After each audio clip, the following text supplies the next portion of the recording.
Isang magandang umaga, tanghali at gabi po sa ating lahat dyan sa Pilipinas.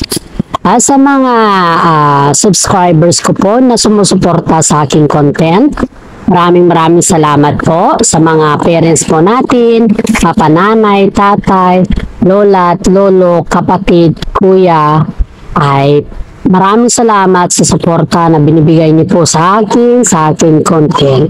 Lalong-lalo na po sa ating Panginoong may kapal dahil binibigyan po niya tayo ng wisdom, knowledge, and understanding para makabuo po ng aking content or sa ating content ng update sa ating ituloy sa buhay. Mabuhay ka, Panginoon, at salamat din sa pang-araw-araw na binibigay mo sa amin na pagkain at hindi lamang po yan, kundi maraming salamat din po sa binibigay mo sa amin na buhay na kung saan po ay lahat ng problema ay nalulutasan namin dahil po sa iyo. Dahil nananalig po kami sa iyo at yan po ang aking dasal at pasasalamat po. God bless po sa ating lahat. Umpisahan po natin ng tambalang Kim Pao update at iba pang showbiz ganap. Ayon po sa aking legit na sources ay talagang malapit na po ang hinahanap natin or ang tagumpay ng ating mga prayers sa Kim Pao. Isa kasi sa aking mga legit na sources ay parang namanhikan na daw or nag-usap-usap na daw ang both parties patungkol sa kanilang kasal. At sabi nila, kung matapos daw lahat ng kanilang movie this year, yun na daw yung hudyat kung kailan yung settlement nilang dalawa. Aside from that, marami din talaga ang umahanga sa kanilang dalawa at nag-aabang kung ano talaga yung kanilang sunod na kaganapan for this year because they deserve the best for them. Alam naman din natin na sa lahat ng ating mga iniidolo, talagang ang Kim Pao ang inaasahan natin na magpuno or magbigay ng saya sa ating lahat dahil sila talaga yung love team na the first love team who is dwelling for them all the fans and asking for the wedding for them. Maraming mga love team po ang nagustuhan din ng mga fans pero ang Kim Pao iba't iba talaga, ibang-iba siya. Ibang-iba. I can say it's a different because you can see some of the love team here in the Philippines was they have their long-term relationship but they don't even ask some of them na magpakasal na. Not like Kim Pao that many of her fans, that asking na kasal na lang ang kulang sa kanila and which that is very true. Ayon po sa ating mga legit na sources po ay may kaibigan kasi si Kimi which is siya po yung matalik na kaibigan niya and then I just vlogged that this one yesterday.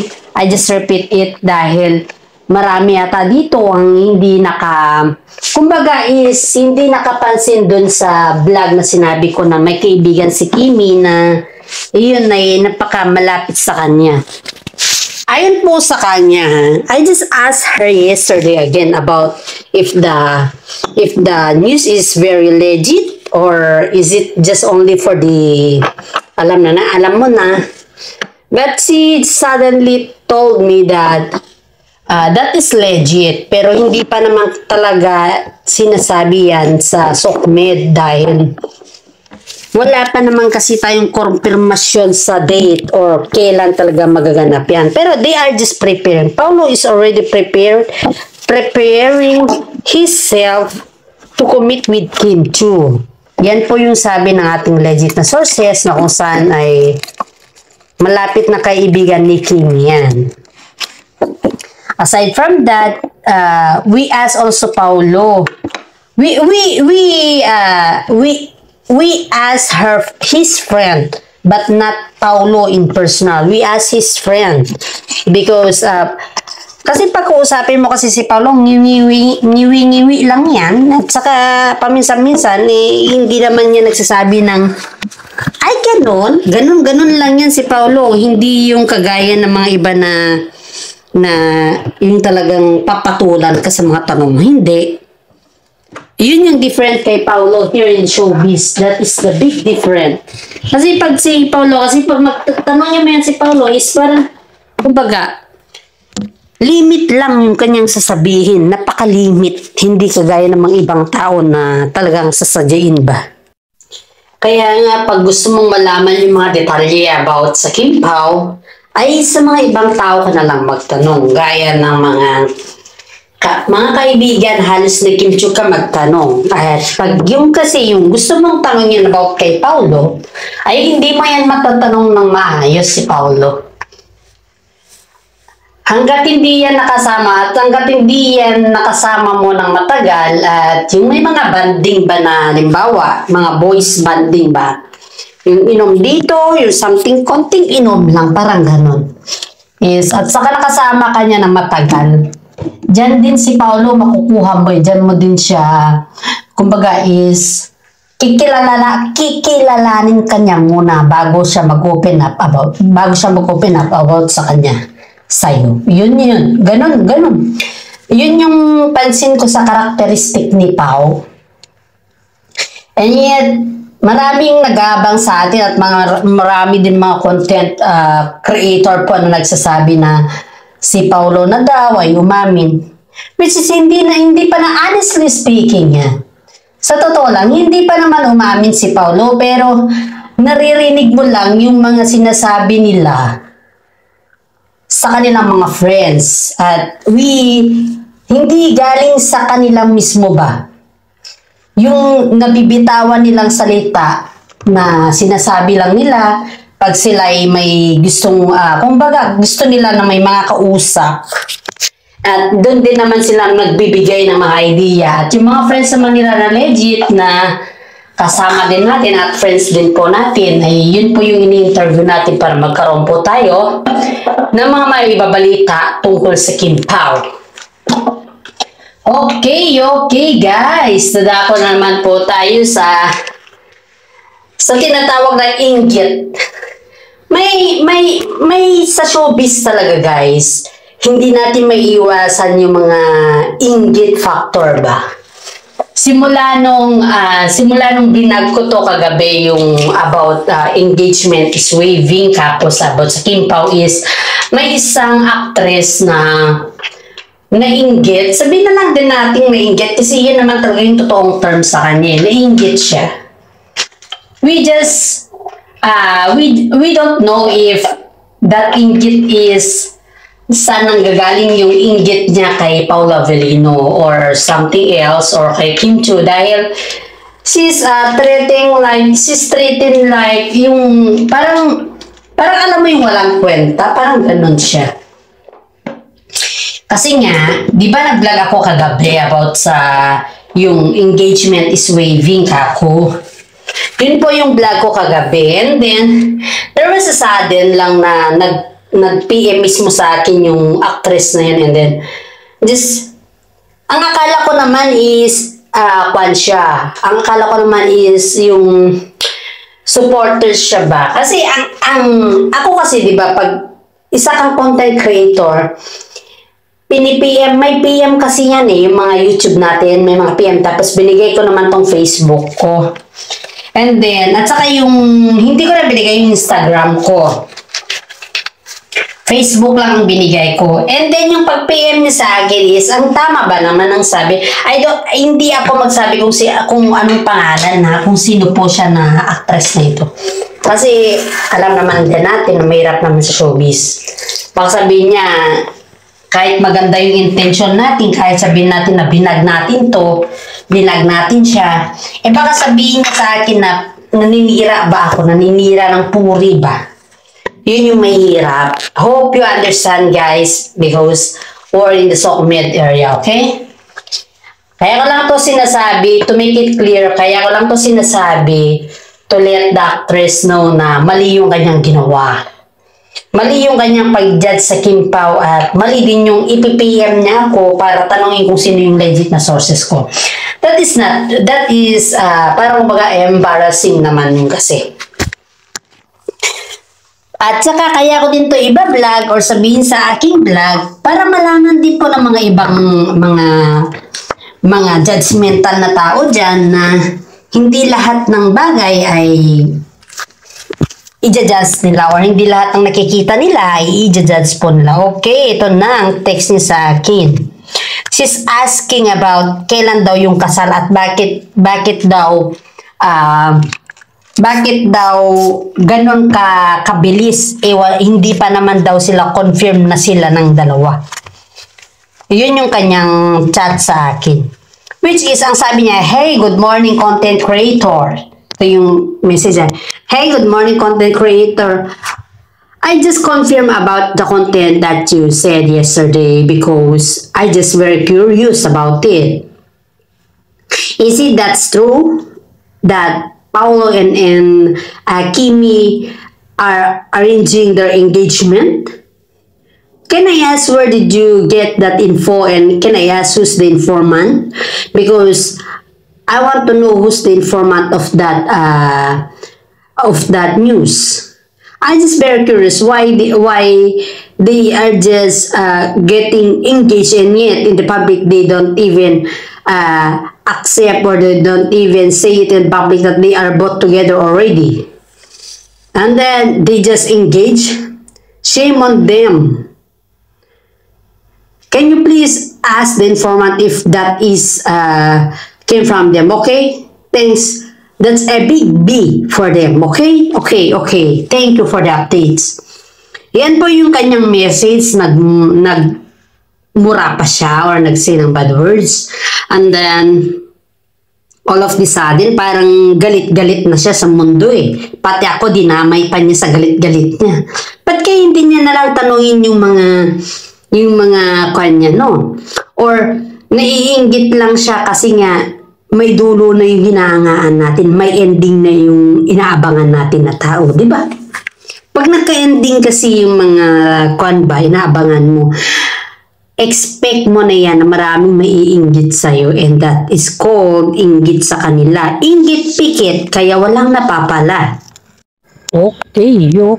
Dadako naman po tayo sa isa namang balita na kung saan ay may kasabihan po tayo na kapag ikaw ay mabait at masunurin, lahat din po yan, pabalik at babalik din po sa iyan. Kaya heto na naman ang balita natin about sa Kimpao, na kung saan po ay pinag-aagawan na ang Kimpao sa ngayon sa kanilang mga tambalan. Biruin mo yan na. Kabago-bago pa lang sila pero as of now, simula nung pumatok sila sa linlang kasi nag-start yung kanilang tambalan eh. Sa linlang kasi nag-start din yung chemistry nila. Lahat dun sa linlang nag-start sa Kimpao tambalan. You know what guys? Maraming mga network sa ngayon ang pinag-aagawan ng Kimpao dahil saksagsagan ng kanilang mga kasikatan ay talagang mas marami. Pag sikat kasi yung isang tao, isipin mo to, pag sikat yung isang tao o isang tambalan, talagang yung mga network dyan nagkakandagulo sa isang tambalan. Kasi dyan po sila kumikita ng malaki pag sikat na sikat yung tambalan. Kaya nga po, ang mga network sa ngayon sa Kimpao ay pinagkakaguluhan. And then after that, pinagkakaguluhan sila kung saan-saan na lang napupunta yung kanilang mga teleseryo o kung kanino na lang pumupunta yung kanilang mga iba't ibang staff para lang makausap ang Kimpao tambalan. May collaboration naman yung mga iba pero gusto talaga nila na mapunta yung Kimpao sa kanila. Sarap sa pakiramdam, di ba? Na yung isa ka sa mga inspirasyon ng Kimpao tapos naririnig mo na pinag-aagawan sila. Ayon po sa aking legit na sources ay parang ang laki daw ng bigay kay Kim Chiu pag lilipat daw siya ng network or ng management. Parang times 3 daw ata. Same with Paolo Avellino. Pero syempre, Nagsimula sila sa ABS-CBN eh. Di naman natin pwedeng iwanan na lang ang ABS-CBN. Diyan naman talaga lahat nagsimula. Yung mga aktor at aktres sa showbiz. Kahit marami na sa ngayon ang bumabatikos sa kanila dahil bakit lang daw sila lang daw yung binibigyan ng mga project samantala ang dami daw humahangad ng project o humingi ng mga project na tambalan din. What's wrong? Yun daw yung tanong ng mga ibang showbiz. Kumbaga pa, may favoritism na ba ang network or ang director?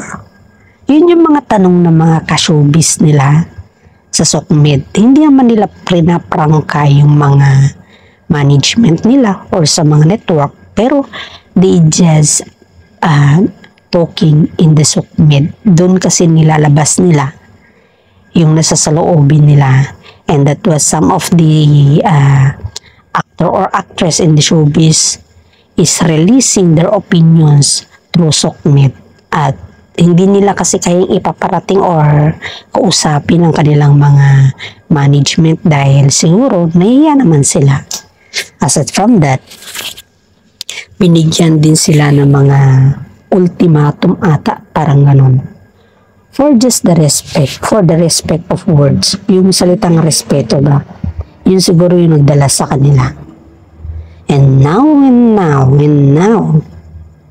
bakit kaya naiinggit ang isang actress kay Kim Chiu? That is my blind items for today. Bakit kaya naiinggit ang isang actress kay Kim Chiu na kung saan ay nilabanderan niya ang kanyang comment patungkol kay Kim Chiu na kung bakit daw hinahayaan ni Kim Chiu na hindi siya magsalita about sa kanilang relasyon ni Paolo Avellino.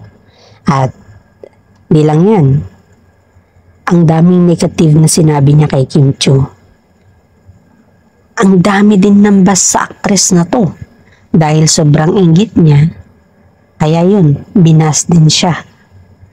Ano kaya napapala nito na mainggit kay Kim Chiu? Lahat naman ng mga nakakamit ni Kim Chiu sa ngayon ay pinaghirapan niya po. Hindi niya po yan hiningi, kundi pinaghirapan niya. Yan po yung simbolo ng tagumpay o resulta ng tagumpay sa kanila ni Paolo Avellino. You know guys, alam ba naman yung sabi niya sa comment niya na why you just keep on pretending that you don't know nothing? Is it that one is denial? Yun yung sabi niya eh. Hashtag, naka-hashtag pa dun Kim Pao Tambalag. Anong ibig sabihin nun?